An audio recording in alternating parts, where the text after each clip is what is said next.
Hi everyone, welcome to this new video by Detox Technologies. My name is Harsh and I work as a full-time cybersecurity consultant here at Detox Technologies.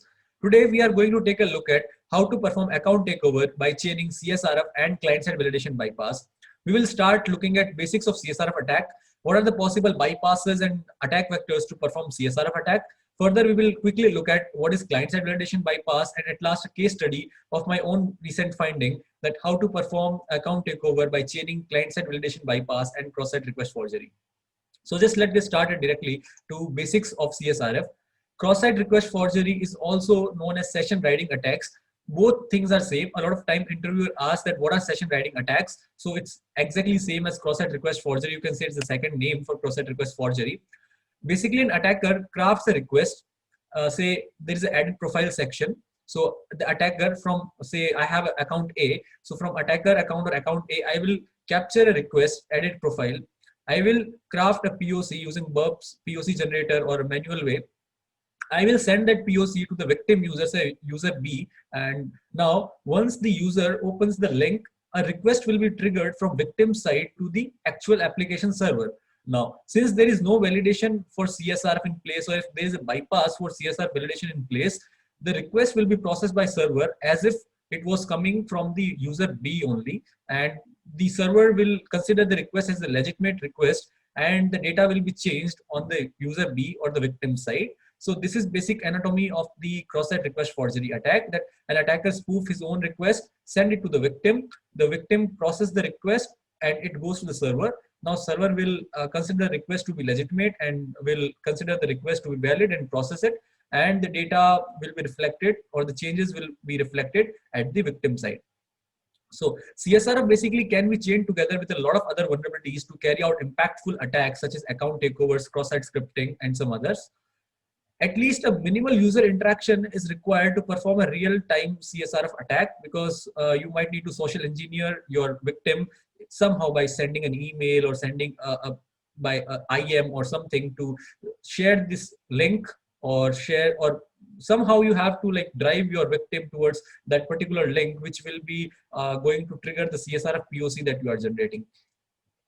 So yeah, the one thing that you have to make sure that while performing CSRF, you have to use two accounts if you are doing a pen testing or a bug bounty engagement or anything, because testing the same request on the same account will always result into the data being changed. So a lot of time people ask that we are doing this, that we are capturing the request, then we are opening the request in the same browser. This won't help. You have to use two accounts so that you can basically see that if the data is getting changed at the victim's part or victim's account. So always try to create two accounts, say attacker account and the victim account, and then try to process the request and see if the attacks is happening. Okay, so this is again the basic flow, that the victim logs into the bank account, then the bank assigns victim a validation token. Now the hacker sends a forged request to the legitimate user, looks like a communication from bank, or like basically try to social engineer, and the ultimate goal is to send that this particular this forged request. Now the victim unknowingly will forward the request to the bank. Since there might not be any validation, this request will be performed, and the request will be executed by the bank using the previously assigned validation token, which the bank assigned to this victim user. And now, if it's the scenario of the bank, the attacker can basically, totally empty up your wallets, and anything can happen. So that's where CSR is still old school, but still an impactful issue, and it's still like exploited in wild. Okay. So now let's see what are the possible attack scenarios to perform cross-site scripting. There are a lot of scenarios depending upon the application's logic. However, some of the most common are classical CSRF, where like you are changing something like add to cart or delete something from cart, add some items, normally changing a profile information, say username or say a phone number or something, which is not used for authentication. So less sensitive data or a less sensitive action is whenever it's being performed, I consider it to be a classical CSRF.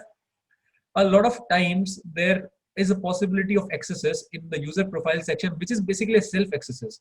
But what if the first name field is vulnerable to CSRF attack as well? You can chain the accesses, self accesses, to this particular CSRF attack on the first name field to leverage the stored accesses to the victim. Now the impact of P5 bug of self accesses or a lower severity issue now goes to high or medium depending upon the application.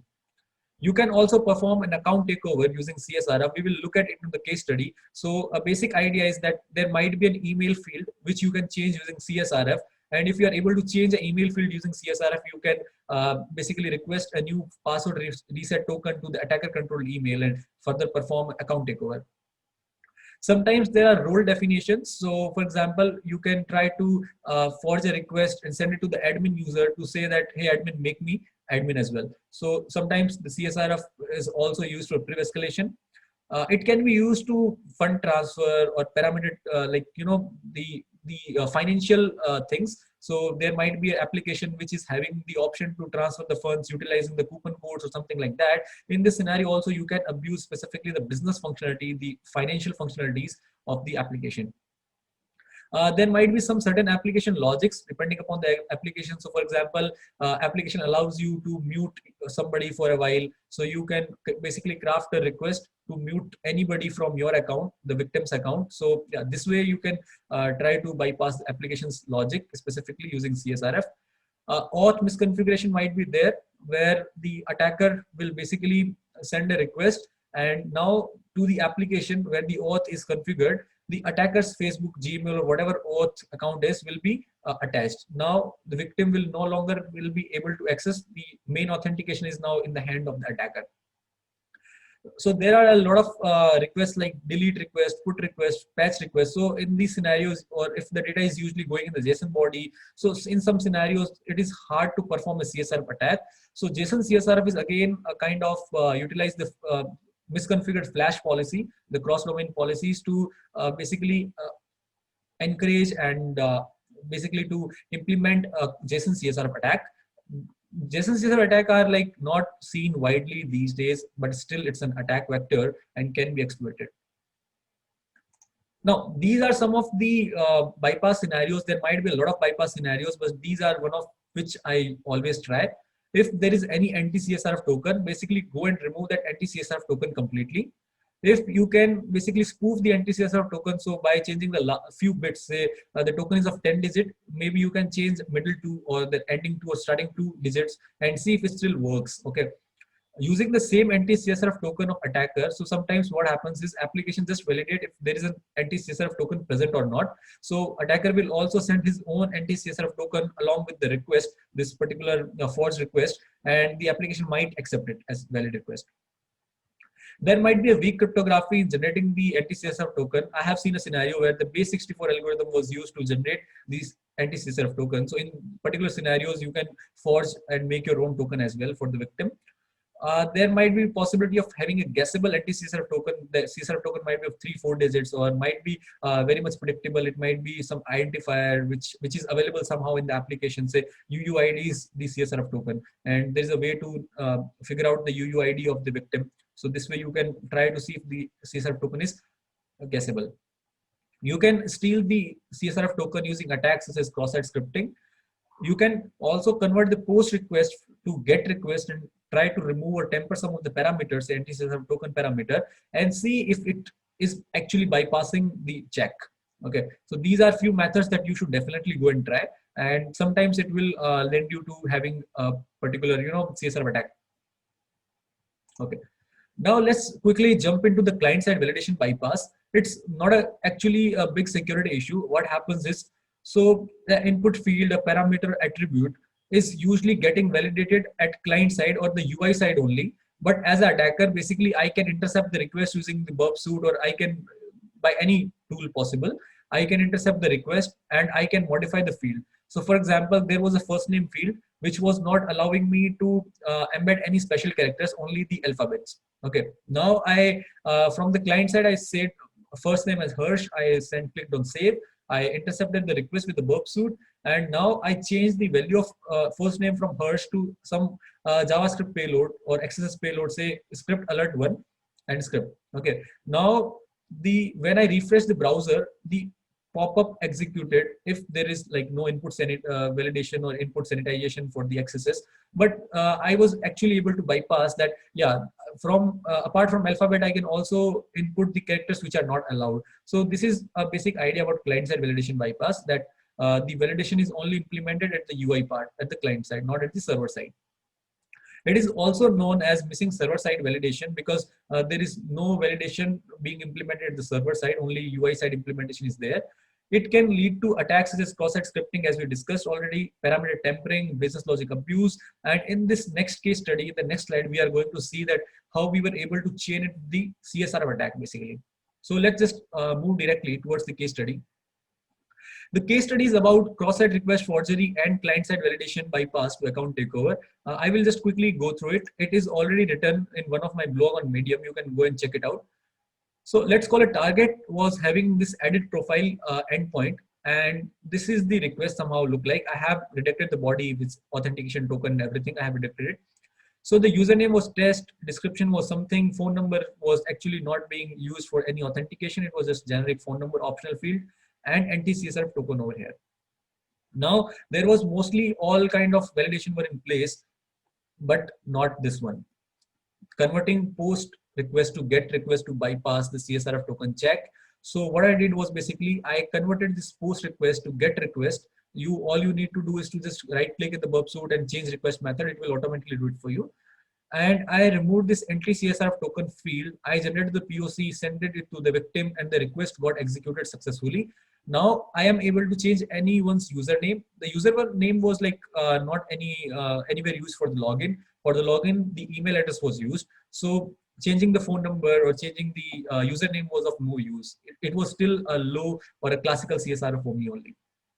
Now, again, after filtering across, there was another endpoint, change password, which was sending some value like current password, new password, and confirm particular new password. And again, an anti-CSRF token. So this particular input endpoint took my interest that since we can bypass the anti-CSRF token check at any endpoint, let's just try to see if we can also bypass, this current password field as well.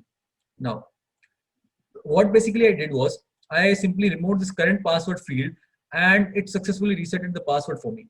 Now, once I was able to successfully reset the password by removing the current password field, it means that I no longer need to input the original password or the current password of the account. I can simply just give the new password and the server will accept it.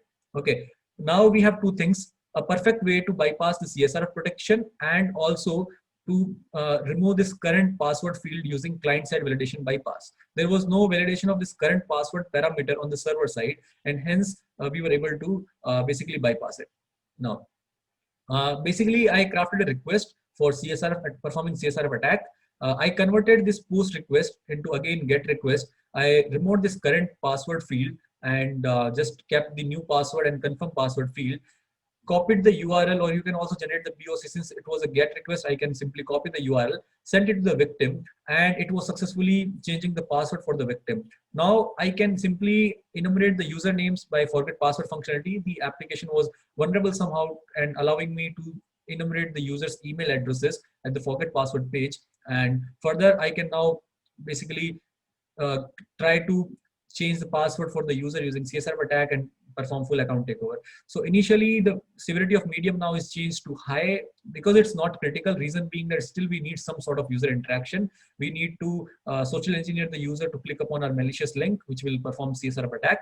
But this was a basic scenario that how you can chain a low hanging fruit such as this client-side validation bypass with a classical CSRF attack to perform an impactful CSRF attack to perform an account takeover. With that said, this sums up this video, and thank you so much for again being with us and subscribing us.